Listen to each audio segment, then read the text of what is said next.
Nataka kwanza kuwashukuru sana vijana kwa kutukaribisha vizuri.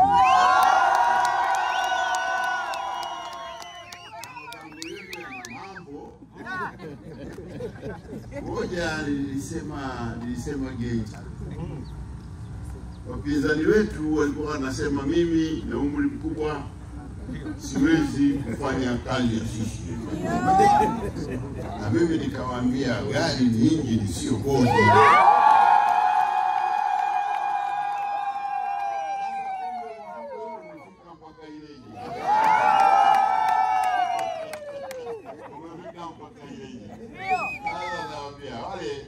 Injini ni brain. Na hii brain ilishapimwa na madaktari kwamba ingawa umri umevuka miaka 70 lakini injini iko miaka 55.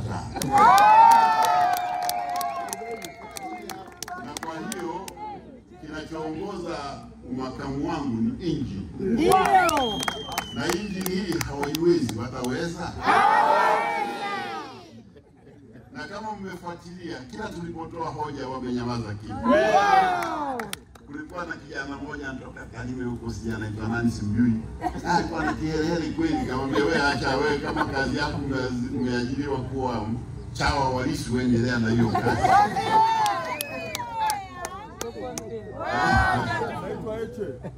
Simjui mimi. Wewe namjua. Sasa nataka niwaambie vijana na wananchi wote mliofanya kazi nzuri sana. Chama chetu lazima kijitegemee kiuchumi. Sisi ni chama kikubwa.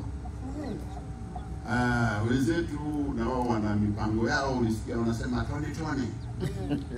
Lakini kwa sababu wamegombana sana, tone lilikuwa dogo. Kwa muda wa wiki nzima wao walichanga 64,000 tu tone ambayo ni chini kuliko michango ya harusi ya watu pale Dar es Salaam.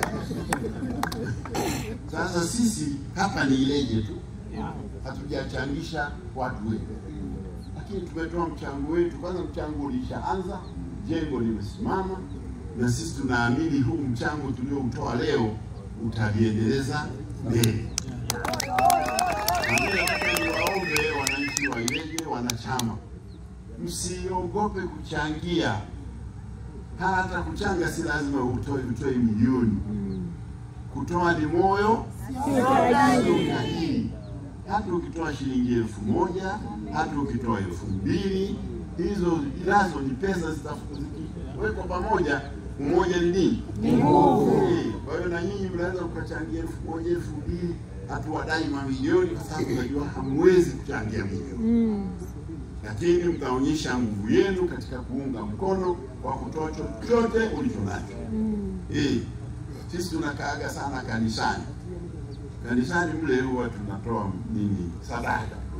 Lakini Biblia inasema ukitoa mkono wa kulia wa kushoto usijue. Kwa hata senti moja unaenda unafanya baba, lakini inahesabiwa. Unaelewa? Kwa hiyo msiogope kusema umekuja hapa wale wanachanga laki, sio lazima. Hata mimi vijana mnaweza kuchanga 1,000 moja. Nani ana 1,000 anataka kuchanga? Unaona, mmoja wewe atakuja kumpa katibu, si lazima ulete saizi. Lakini unampa tu yoyote atakayekuwa na chochote mpeleke naye. Katibu itahesabiwa.